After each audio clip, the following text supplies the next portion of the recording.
we had a really, I think, interesting time figuring out the sort of the ground rules, right? Because like each encounter, each relationship has some kind of rules of engagement.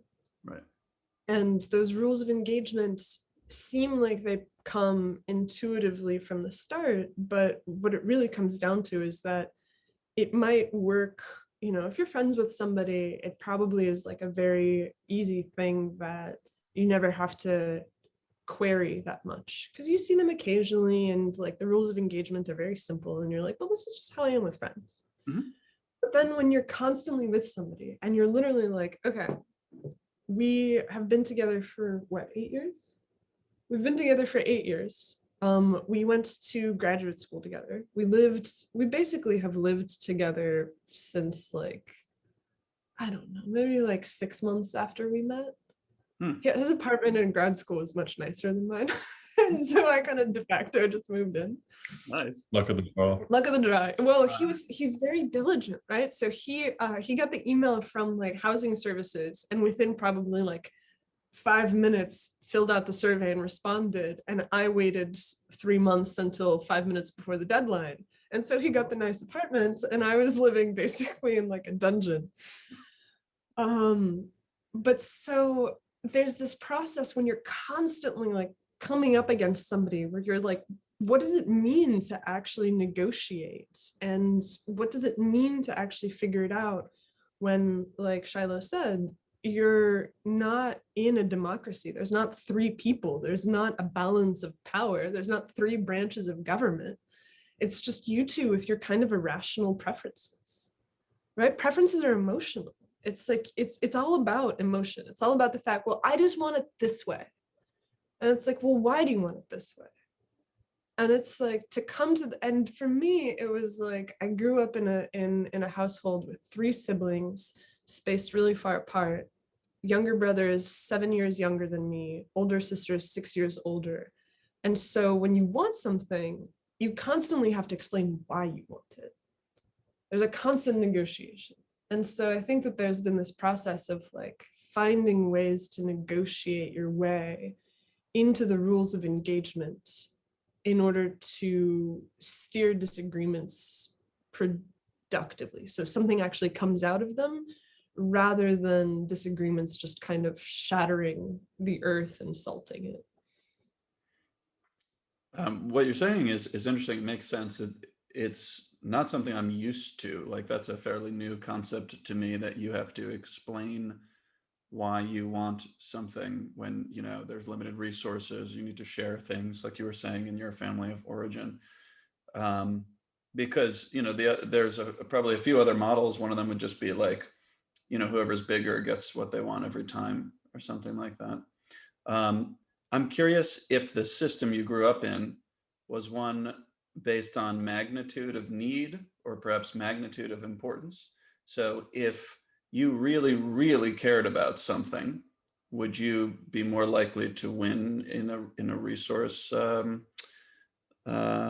competition? You know, just you know, a moment between you and a sibling, or is it like if they knew this is something that you really care about, you really, you know, love to get ice cream after whatever, they would be like, okay, I'm going to give that to Stas. Like what were the criteria? Power, generally. Power? So yeah, like I think that it was a dynamic of power. So my dad was he was the kind of the hard center of everything. Like he's very emotional, but in a very old world way. If there's only really one emotion that everything gets kind of shoved into, which is like anger and frustration. And so like you can tell that he has this like world of emotions that are happening inside of him, and he has absolutely no ability to express like nuance of emotion, right? So everything is kind of like put into this like anxiety and anger. And so that was always something that everybody spent a lot of time kind of managing, right? Like he's an angry guy, he gets really angry, you just got to deal with the fact, like you got to work around it. And so everything was kind of always centered on the fact of like, okay, so you have this like this thing that lives at the center of all interactions. And so you can't wake the beast. And the beast sleeps very lightly. Like even this is funny. So like to the degree that like I would like to stay up late, like Shilo said that we're night owls, right? Like I'm routinely up until like 4 or 5 in the morning. I Wow. just like that's just my natural, it's my natural cycle, always has been. But our bathroom when I was a kid shared a wall with my parents' bedroom. And so over the years, I learned that when you are awake at night, you have to tread super, super quietly because if you're ever too loud, he'll wake up. It's literally like you're like in, it's like you're in The Hobbit and you're like, you know, tiptoeing past the dragon. And so like I learned, you know, you have to turn the knobs on the doors so that the doors as you shut them shut really quietly. Like when you turn the water on, you have to turn it on in such a way that like it makes as least amount of noise because there's this like if you turn it on too quietly, the pipes rattle. If you turn it on too loud, the pipes rattle in a different way and like the vibration goes through the wall. And then my mom is very sort of always navigating the conflicts, right? She's very gentle. She's very sort of she's the yin to the yang. Mm-hmm. And then between the siblings, it was like my sister was oldest. She had the strongest sort of sense of who she was that was defined in opposition to my dad. Hmm.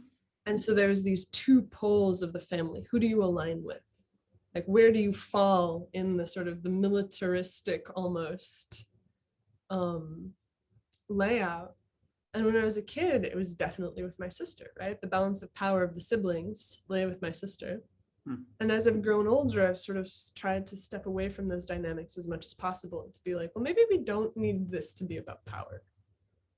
Like maybe we can just have opinions. Maybe there doesn't have to be like a central family opinion. How's that working out?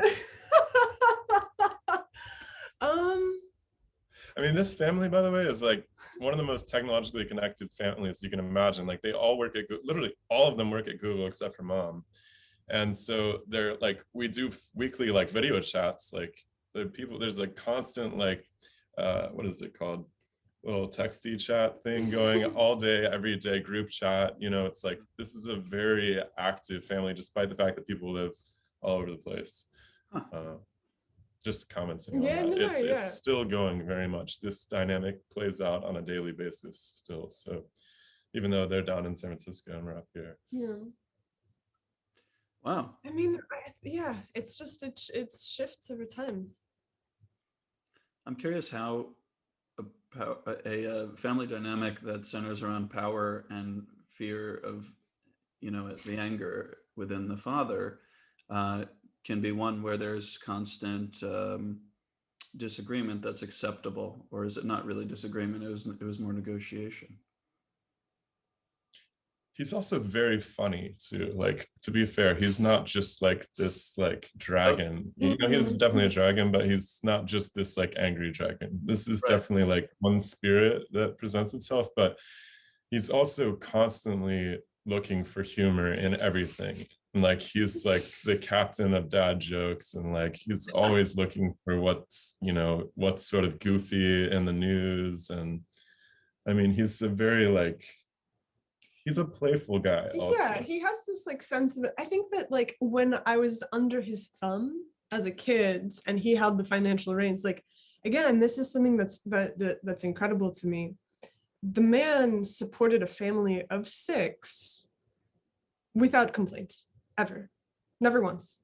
Like escaping a war-torn country and like traveling all around and never complained. You know, like he would wake up in the morning, he would go to work, he would, you know, he loved programming, he would program, never aspired for management, never aspired to like be at the head. He just loved what he did and he did it every single day, still does it every single day. And so it's like when I was in the position where the power dynamics overwhelmed everything, disagreements were nuclear, right? Because it was like, I have a different vision of the world, politically, socially, economically, personally. you know, from everything from feminism to atomic bombs, like 0% agreement. Zero. And zero ability, zero. Like, actually, to the point that the other day I like was talking to somebody and I was like, you know, I don't actually know if my dad thinks that women should vote. And so I had to text him and be like, Dad, do you think that women should be allowed to vote? And he was like, yeah, of course. Why would you ask? And I'm like, no reason. You know? Mhm. And but it's like to that degree, right? He's like, you know, feminism is the scourge of the Western world. It will destroy civilization. And I'm like, I think women should own bank accounts. And so it's like, it's weird. And so when I was a kid, that kind of power was just, how could you do anything except for just rage against it? Hmm. And then I've grown up and I'm like, you don't actually have any power over me. Hmm. Like, you don't support me financially. You don't, you know, at some point he was like, look, I don't like the lifestyle you're living and I'm just not going to help you out anymore. And I'm like, you know, I think that's going to be really good for our relationship. And it has been. Hmm. Right? Because like you remove power from the disagreement and all of a sudden there's no stakes. Mm-hmm. What's the stakes? So he thinks different than I do. Who cares?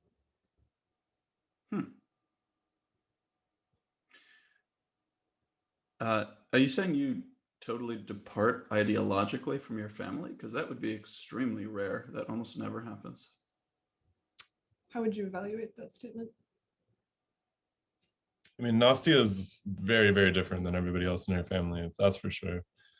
I don't know about ideologically. I'm not sure. Yeah, there is definitely a lot of ideology in her family, and I don't think Nastia is a very ideological person. So I don't know. I've actually had a lot of success though, like being rational with her dad and just like, okay, why do you think feminism's destroyed the world? And then we'll talk about it. And like it turns out he really just means this one radical blend of feminism. And so we'll like work it out. Whereas I notice you guys will often like it'll just immediately be like, how could you say that? You know, so it's like this emotional thing that like clearly has roots back, Yeah.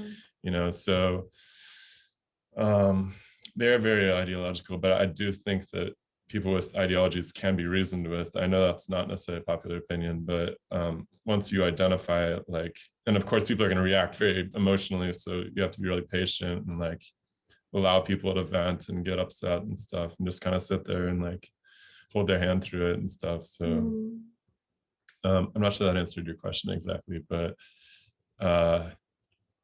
Nastia is very different from her family for sure. Like you wouldn't. They all sound like Russians. You know what I mean? Like she sounds like she's from California. Like this is a totally different.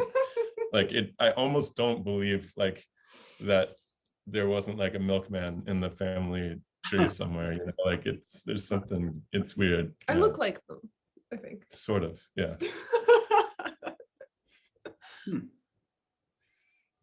I'm sure there was something that was kept because, yeah, my question was on an ideological level only. I definitely know that there's a difference there, but I guess when I say that, I mean like a certain orientation to the world, which to me seems like what could have translated is the notion that every idea is worth examining and picking apart. That was taken, even though it was taken in a different direction. The content of it was different, but right?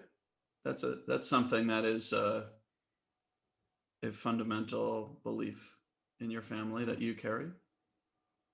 Not a belief, almost before a belief, something that you unconsciously live out and believe. Like a value almost. Yeah, I'm thinking of them as similar words, ideology and value.